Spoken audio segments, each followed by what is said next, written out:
Assalamualaikum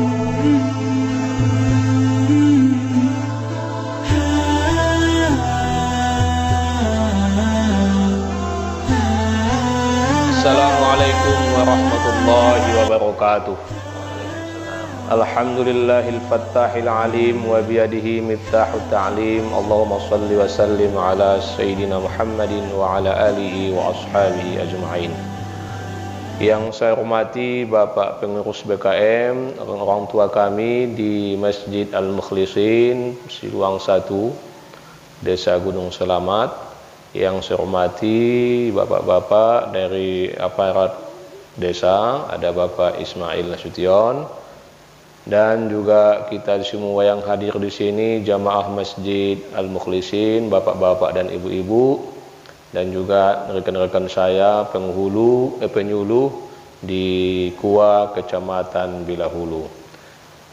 Tentunya kita awali pertemuan kita ini dengan mengucapkan alhamdulillah, syukur kita, puji kita kepada Allah Subhanahu wa taala yang telah melimpahkan nikmat dan karunia-Nya kepada kita, sehingga di malam yang berbahagia ini kita dapat bertemu dalam keadaan sehat walafiat insyaallah untuk mengikuti safari dakwah maghrib, ya, safari maghrib kami KUA Kecamatan Bilahulu bersama penyuluh agama Islam. Dan juga kita ucapkan salawat dan salam Allahumma sholli ala Sayyidina Muhammad, kepada junjungan kita yang mulia Nabi Muhammad sallallahu alaihi wasallam.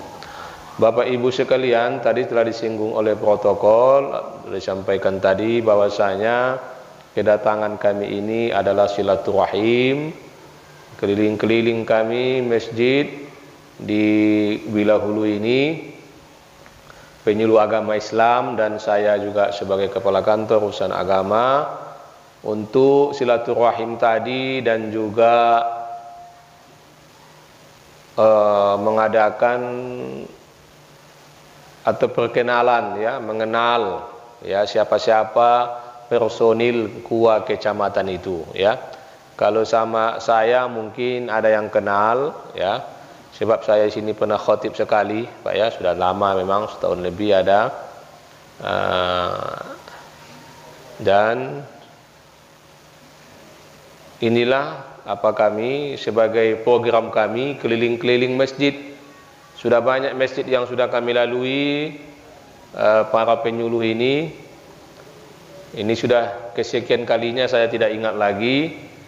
Memang di Gunung Selamat inilah baru sekali pertama kali kami sampai, ya, alhamdulillah, dan pertama sekali di Masjid Al-Mukhlisin Siluang 1. Ini yang akan menjadi penceramah kita, Al-Ustadz ini, Ustadz Haji Aman Sasinaga, ya, nanti jadi penceramah kita. Beliau ini penyuluh agama Islam Desa Emplasmen di Nabara sana. Kemudian di samping kanannya yang imam kita tadi, Bapak Ustadz Godang ini, Ustadz Godang, walaupun orangnya tidak Godang, Ustadz Ahmad Rashidi Siregar, ya, beliau penyuluh agama Islam Desa Perbaungan. Kemudian yang baru datang ini, Bapak Ahmad Sani Ritonga, penyuluh agama Islam Desa Bandar Tinggi, dari Bandar Tinggi nih, Pak. Kemudian Bapak Ustadz Sulaiman Sipahutar, beliau penyuluh agama Islam Desa Lingga 3. Dan itu yang terakhir, yang paling cantik lah kami di sini, Ibu Ustazah Nurwati, ya, penyuluh agama Islam Desa Pondok Batu. Sebetulnya itu kalau namanya pengurus masjid itu, ya, pengurus masjid lah, badan kemakmuran, ya, bukan badan kenajiran, ya, bukan badan kenajiran.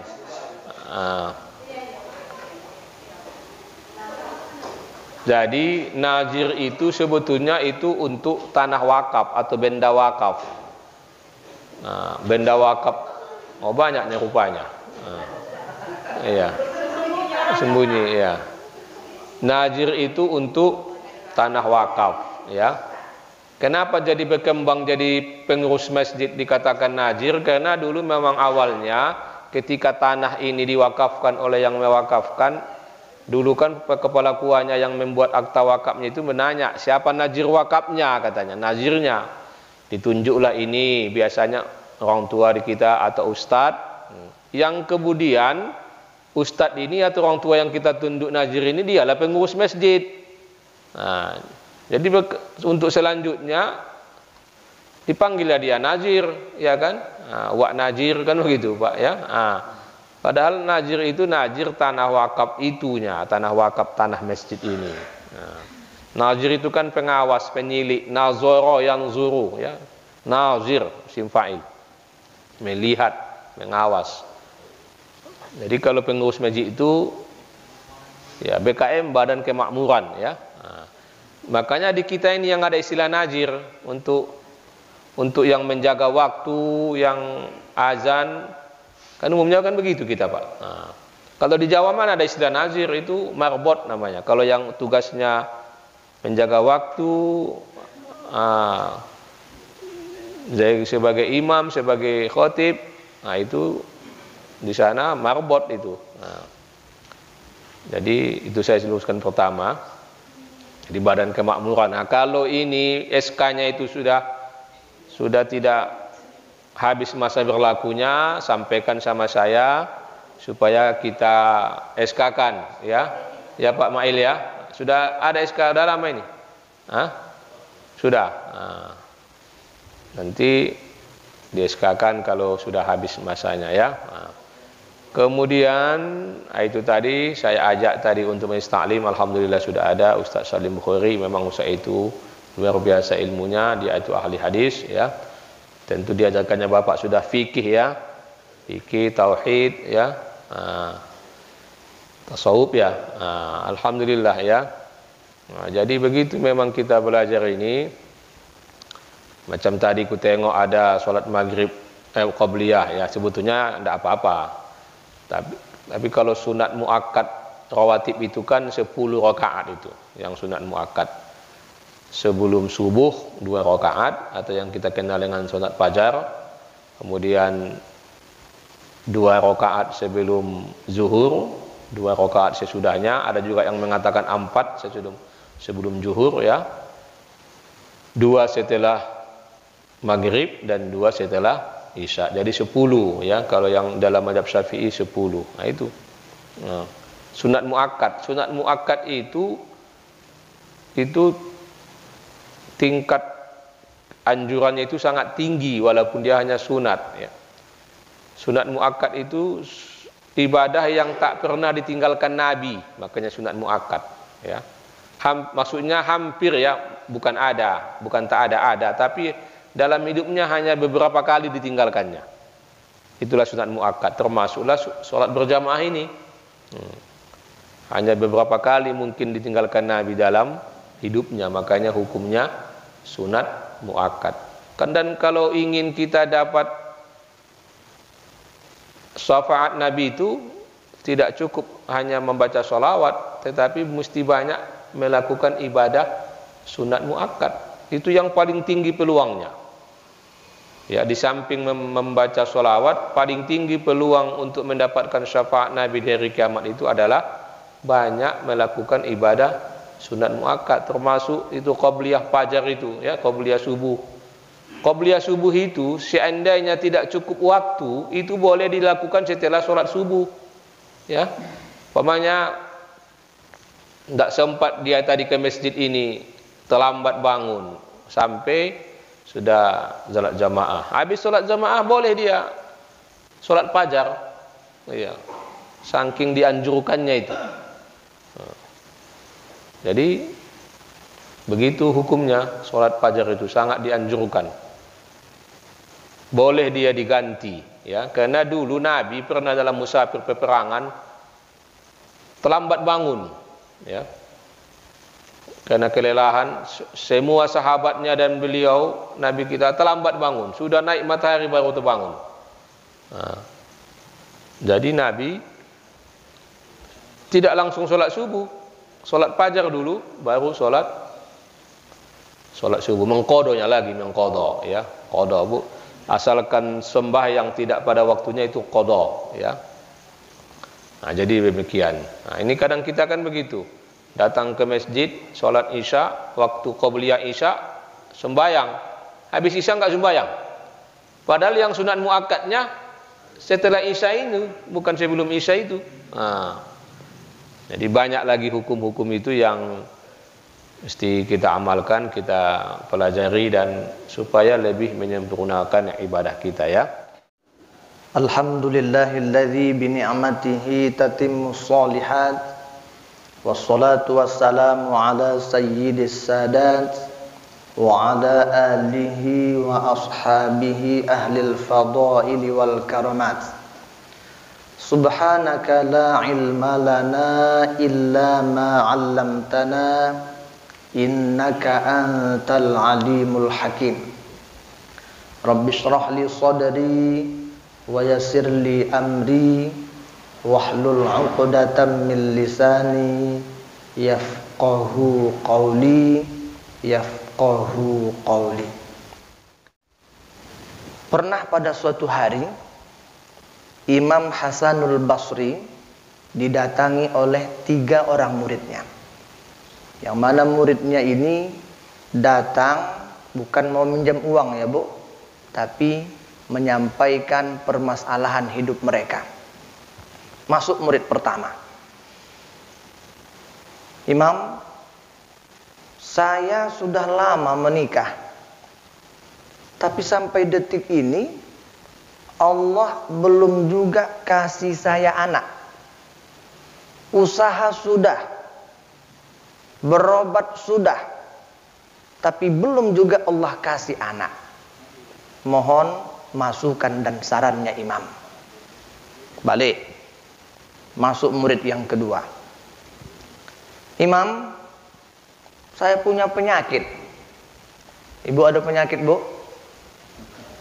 Dari wajah sehat semua saya tengok. Kalau kanker tak termasuk itu ya, kantong kering. Apa sakitmu? Tanya Imam Hasan Basri. Perut saya sakit. Udah berobat kemana-mana, tapi belum juga sembuh. Mohon masukan dan sarannya Imam. Balik, masuk murid yang ketiga. Imam, saya dalam mencari nafkah bukan hanya siang saja bekerja, malam pun saya bantai. Tapi sampai detik ini saya begini-gini saja, tidak ada peningkatan. Tetangga sebelah apa yang diinginkannya bisa langsung beli. Kalau saya susah. Mohon masukan dan sarannya Imam. Bapak-bapak, ibu-ibu, orang tua saya jemaah yang dimuliakan oleh Allah. 3 murid Hasan Basri ini masalahnya beda-beda kan Pak? 3 masalah yang berbeda. Jawaban dari Hasan Basri cuma 1. Kalau engkau sudah berusaha, maka serahkanlah semuanya kepada Allah. Kita hanya dituntut untuk berusaha. Soal hasil, Allah yang punya kuasa. Tapi satu pesan saya untuk kalian semua, kata Imam Hasan Basri.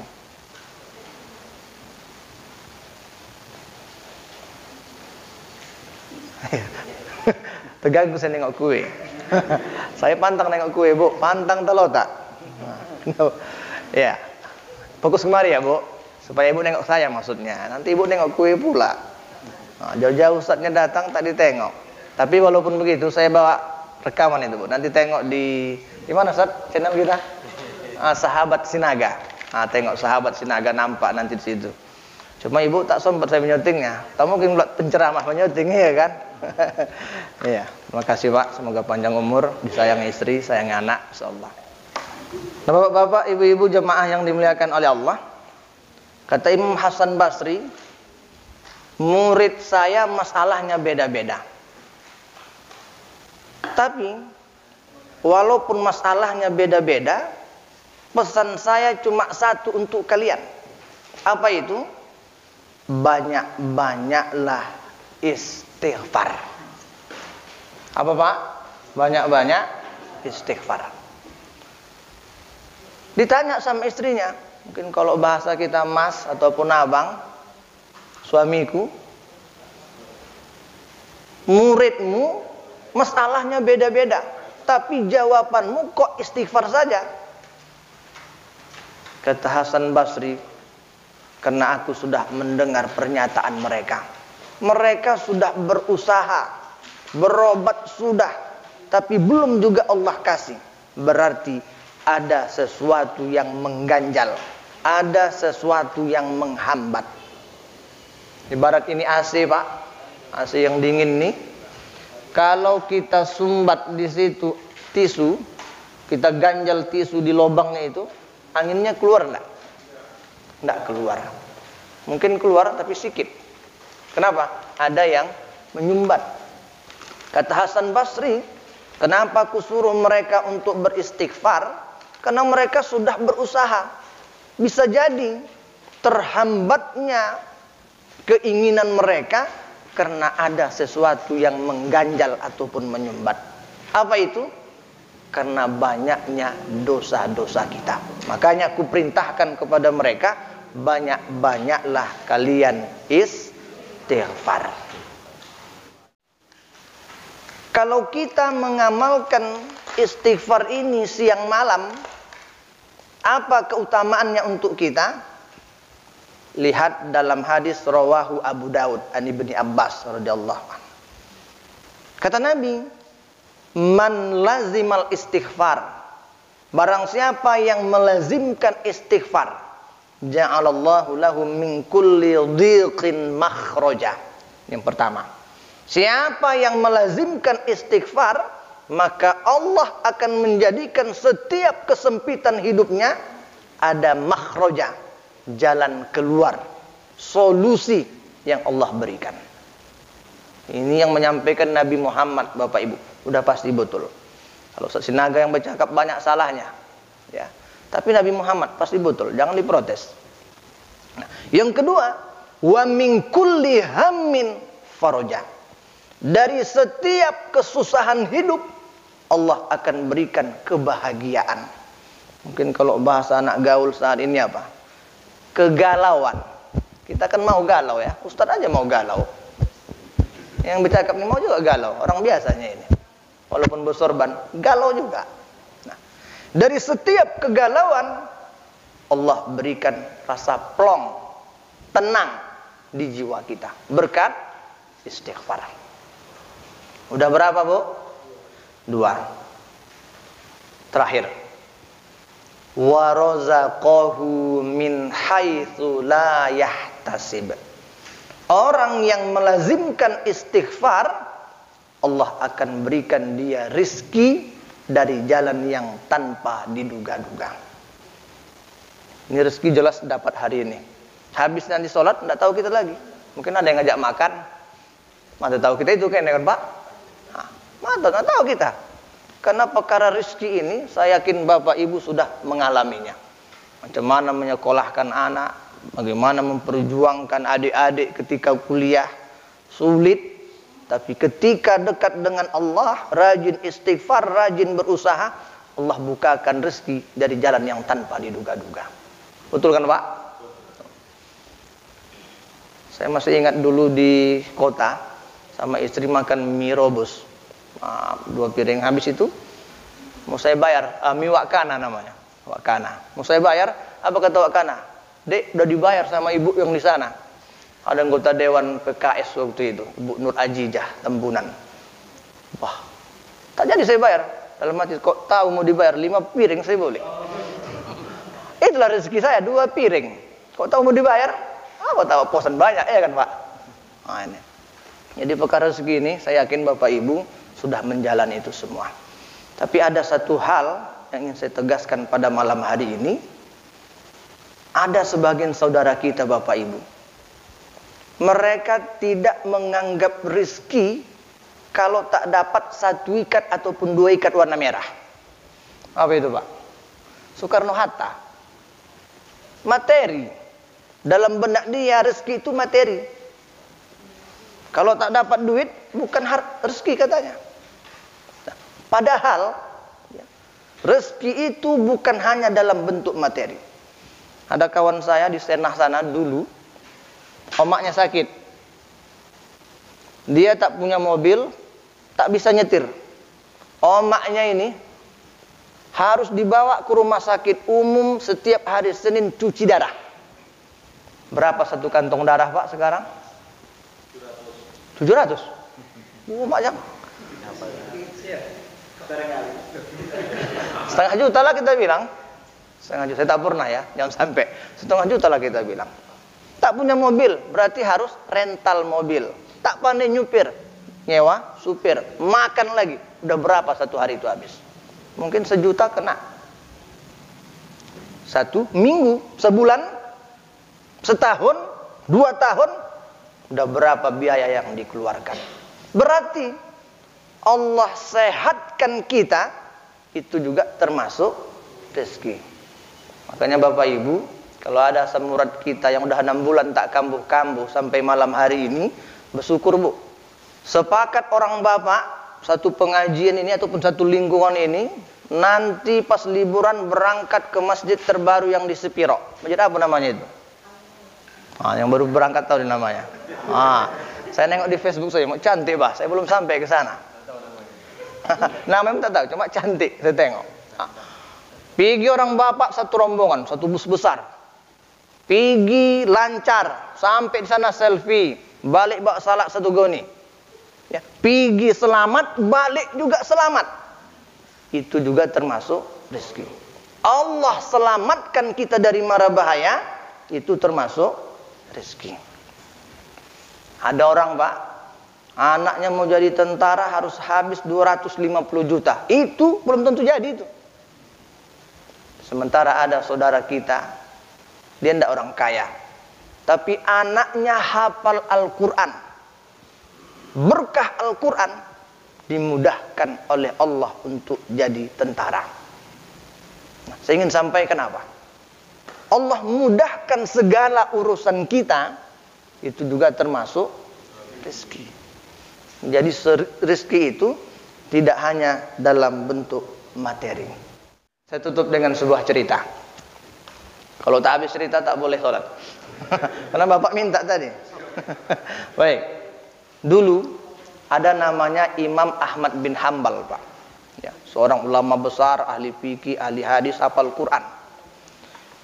Imam Ahmad bin Hambal ini selalu kepikiran. Apa yang dipikirkannya? Kapannya aku bisa ke Baghdad? Kapannya aku bisa ke Irak? Setiap hari kepikiran. Nah akhirnya diputuskannya lah untuk berangkat ke Irak. Sampai di Irak, satu pendapat mengatakan masyarakat setempat sedang sholat maghrib. Ada yang mengatakan sedang sholat isya. Terserah, yang penting sedang sholat. Nah, taruhlah sholat isya. Ikutlah Imam Ahmad bin Hambal sholat isya dengan masyarakat setempat. Habis sholat, masyarakat pulang. Imam Ahmad bin Hambal lanjut baca Quran. Itulah bedanya orang dulu dengan orang sekarang kan Pak. Orang sekarang habis sholat nengok WA. Mungkin istri WA enggak gitu. Entah pesan bakso, entah pesan apa gitu kan. Habis siap baca Quran, kena kecapean, berbaring dia. Kalau bahasa kami di Batubara, digolekkannya badannya. Belum pala telayang matanya, belum pala nyenyak dia tidur, datanglah marbot. Kata Pak Kuat tadi. Apa kata si marbot? Syekh. Jadi syekh itu bisa untuk orang yang sudah umurnya tua, bisa untuk orang kaya, bisa juga untuk orang alim. Tapi syekh yang dimaksud di sini adalah karena Imam Ahmad pada waktu itu umurnya sudah sangat tua. Syekh, kata si marbot, Anda tidak boleh bergolek di sini. Kalau Anda bergolek di sini, dikhawatirkan keluar najis dari tubuhmu. Keluar sana. Pergi Imam Ahmad bin Hambal ke teras. Sampai di teras Bu, digolekkannya badan. Paham? Belum pula lama datang lagi si marbot. Di sini pun kau tak boleh katanya pula. Allah. Kalau Bapak begitu kenapa Bapak lakukan itu Pak? Kasihlah 5 ya. Kasih 5. 5.000 tak berapa gitu ya. Atau 5 jari. Nggak boleh. Nah, akhirnya apa? Pergilah Imam Ahmad meninggalkan pekarangan masjid. Rupanya pas diusir itu, dari kejauhan ada seorang tukang roti yang memperhatikan. Udah ditinggalkannya pekarang masjid, dipanggil sama si tukang roti. Syekh, sini. Saya malam ini buat roti. Saya tidak tidur. Nah, di tempat saya buat roti itu ada tempat istirahat. Silakan istirahat di sana. Baru dia duduk di tempat peristirahatan itu, diperhatikan jelas si tukang roti, Bapak Ibu. Ternyata si tukang roti ini luar biasa. Setiap dia ngasih garam, lisannya tak lepas dari yang namanya istighfar. Astagfirullah. Masukkan tepung, astagfirullah. Semua yang berkaitan dengan roti itu, astagfirullah. Sampai pagi itu saya dikerjakannya. Nah, malam hari itu walaupun tubuh Imam Ahmad bin Hambal capek, beliau tak jadi tidur. Asik dia menengok. Mak, ini aneh, tak pernah begini. Kalau zaman sekarang ada begitu, masuk YouTube itu. Di shooting, oh, aneh, astagfirullah, astagfirullah. Kan luar biasa kan Pak? Oh, tak pernah begitu kan? Sampai pagi astagfirullah. Nah, pagi hari ditanyalah sama Imam Ahmad bin Hambal. Tuan, saya tadi malam tak jadi tidur karena memperhatikan apa yang kau lakukan. Lisanmu tak lepas dari astagfirullah. Kira-kira dah berapa lama lah kau amalkan itu?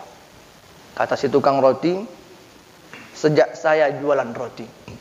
Udah berapa lama? 30 tahun. Luar biasa Pak. Nah, dari 30 tahun engkau mengamalkan istighfar itu, apalah manfaat yang kau dapat? Kata si tukang roti, alhamdulillah. Dengan istighfar saya yang 30 tahun, semua hajat dan keinginan saya Allah perkenankan. 30 tahun Pak.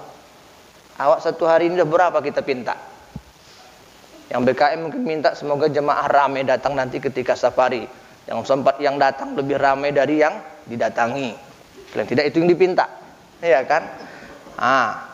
Penyuluh yang datang lain lagi, mudah-mudahan lebih mantap sambutannya. Macam-macam. Mudah-mudahan anakku rajin sholat tanpa dibilangi. Satu hari mungkin 10 item kita minta sama Allah. Satu hari 30 tahun udah berapa yang kita pinta. Ternyata tukang roti ini semua keinginannya selama 30 tahun Allah sudah perkenankan. Tapi kata si tukang roti, Tuan, Syekh, masih ada satu lagi sebetulnya yang belum Allah kabulkan. Wah, apa itu? Katanya Imam Ahmad bin Hambal. Saya pernah mendengar seorang ulama besar. Dia hafal hadis, ahli fikih, hafal Quran. Saya sangat kepingin berjumpa dengan orang itu. Siapa namanya? Kata si tukang roti, namanya adalah Imam Ahmad bin Hambal. Oh, mendengar itu Pak, takbir langsung Ahmad bin Hambal. Kenapa? Berarti gara-gara istighfar mula, aku selalu kepikiran di sana. Bisa jadi gara-gara istighfar mula, makanya aku kena usir dari masjid. Pala begolek saya tak boleh. Bisa jadi. Saudaraku, kata Imam Ahmad bin Hambal, istighfar itu sungguh luar biasa. Apa yang kau amalkan selama 30 tahun itu sebenarnya bukan hanya pagi ini, tadi malam pun Allah sudah kabulkan permintaanmu. Maksudnya gimana? Tanya tukang roti.